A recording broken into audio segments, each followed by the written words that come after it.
Hey, how you doing? Today's really special because you and I are going to be making one of my personal favorites, chicken pot pie. And we're going to be making that in a Nuwave smart pressure cooker. So you ready? Let's get into this. Okay, for this recipe we're going to need boneless, skinless chicken breast, some chicken stock, heavy cream, all-purpose flour, unsalted butter, diced onions, diced celery, sliced carrots, some minced garlic, frozen peas, some sea salt, pepper, fresh thyme, fresh minced Italian parsley, and a Pillsbury pie crust. If you'd like to make this recipe, all the ingredients and measurements are down in the description of the video, along with the calorie count, the protein, the carbs, and the fat. Okay, so the first thing we're going to do is set our smart pressure cooker to sear, and we're going to change the time down to 8 minutes. Next, we'll start this up, and we're going to pop in our butter. Now we just have to let this sit for a second while our butter's melting. And once the butter's melted, we'll add in the onions, the carrots, the celery, the garlic, and we'll give this a good stir to get everything evenly combined and to get a chance to coat all of this stuff with a little bit of butter. Now we can just let this stuff soften, which should take up the last portion of our 8 minutes. Just be sure to give this a stir once or twice just to prevent burning.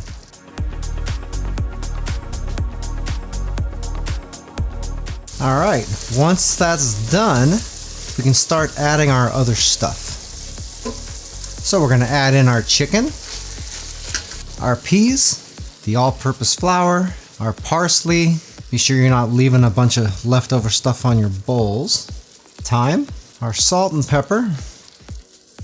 I'm going to give this a stir a couple of times here as we're putting stuff in, just to make sure we're not creating too big of a pile of stuff right in the middle, otherwise it'll be a little harder to mix. Also, if you get a lot of flour on the side of your pot, you're going to want to scrape that down as well. Okay, continuing on with our heavy cream and our chicken stock.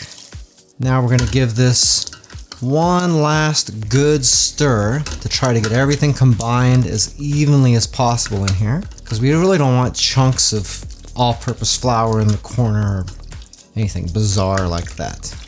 Okay.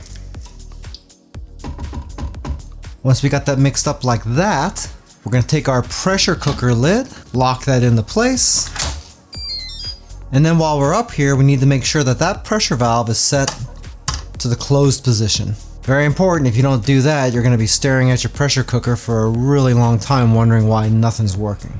Next, we're going to push combo cook on the machine. The first thing that's doing should be the pressure cook, and you'll be able to see it right there. We want to leave it on high, and then we want to change the time down to 5 minutes. Then we're going to press the combo cook button again. We'll set the temperature to 375. We'll make sure the preheat is turned off, and we'll set the time to 10 minutes. From here, all we gotta do is press start.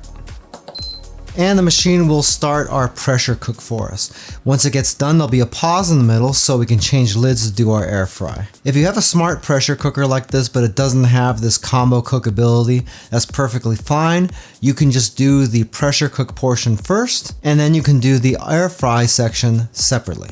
Also, if your pressure cooker doesn't have air fry capability, you can always just do the pressure cook portion in here, and then we could transfer it into another container to stick into your air fryer afterwards as well. Either way, it works just fine.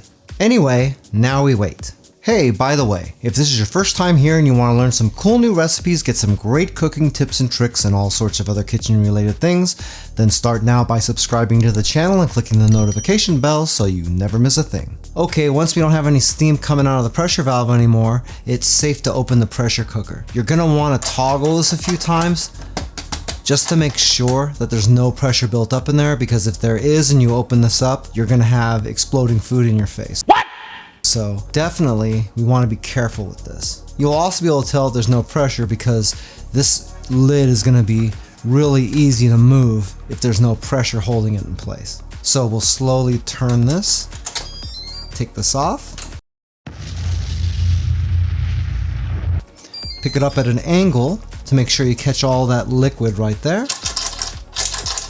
We'll give a quick stir to our pot pie ingredients here. And you might want to scrape the bottom of this too, just to make sure we don't have too much stuff sticking to it. Otherwise it's going to be harder to clean that up later. And once you've got that mixed up again, we're going to put on our pie crust. I'm going to move this out of the way temporarily so you can see this. We're just going to roll out our pie crust. Do it nice and slowly. Remember that if you had these in the refrigerator, they're going to have to be sitting out for about 10 minutes or so before you try to unroll them, otherwise you'll mess them up. But if you took this out along with the other ingredients, then that's not going to be a problem. Now we're just going to take our pie crust and fit it over the top of our mix. And we'll also give it a few slits just so the steam has a way to get out. Next, we're going to take our air fry lid, slap it right back on there. And now I can just hit start and it's going to do the air fry portion of our combo cook. And now we just gotta wait one more time. If you'd like to, when you're about 3/4 of the way done, you can pop open the lid of the air fryer just to check that pie crust to make sure that it's not overcooking.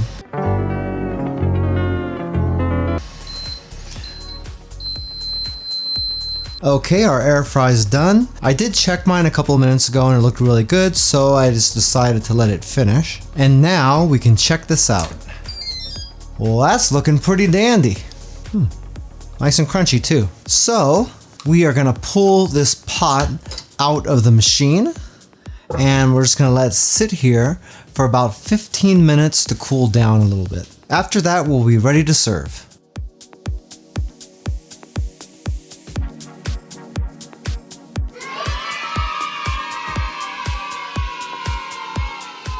You know, I really love chicken pot pie. And this recipe comes out among the best I've ever had. If you try this, I think you're gonna be amazed. And in addition to being tasty, it's fast, clean, and easy. If you'd like a little bit more information about the Nuwave pressure cooker that I use for this recipe, I do have an Amazon affiliate link for it down in the description of the video. If you buy anything through those links, I do make a small commission, but it doesn't change the price that you pay 1 cent. Hey, Joe's Phenomenal now has channel memberships. For most people, you can see a join button down below the video window that you can click and see what type of perks I'm offering. If you're using an iOS device, you might not be able to see it, and if that's the case, I do have a link down in the description of the video as well.